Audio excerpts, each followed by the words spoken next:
Did you know that parasites exist all around us? In the pond water you swim in, on your pet dog, and even in your own gut. But parasites get a bad rep. I mean, sure, they can be harmful and cause diseases, but they also have potential. In my lab, we see parasites as more friend than foe. Since parasites are so abundant, we can actually use them to measure climate change. With warming waters, glacial melting, mass extinctions, the need for surveying biodiversity and habitats has become dire. Now, we've established two major points of interest in my work: parasites and studying biodiversity. Let me explain how these two things come together. I'm particularly interested in a type of parasitic worm called trematodes.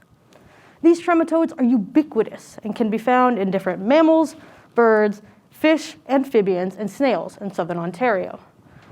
Their specific taste and host allows me to know which animals are present and identify what we would classify as a diverse and well-balanced ecosystem.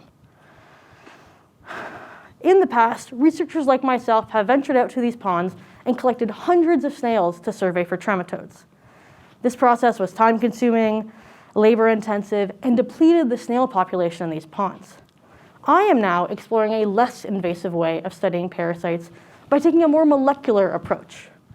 Rather than collecting hundreds of snails, I simply collect 1 liter of water. I take this water back to my lab where I pump it through a filter with micron-sized pores.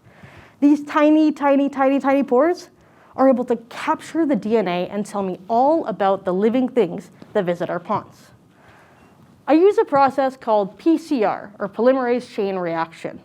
I make copies of the DNA, which I am then able to manipulate and search for a specific sequence unique to trematodes. For this process, imagine that my arms are the twisted double helix of DNA. I make copies, I unwind them, and I look for a specific indicator. In this case, we'll say my ring. That lets me know that trematodes are in fact present. By knowing which trematodes are present and knowing trematode host preferences, I can infer which mammals, birds, fish, amphibians, and snails are visiting the ponds.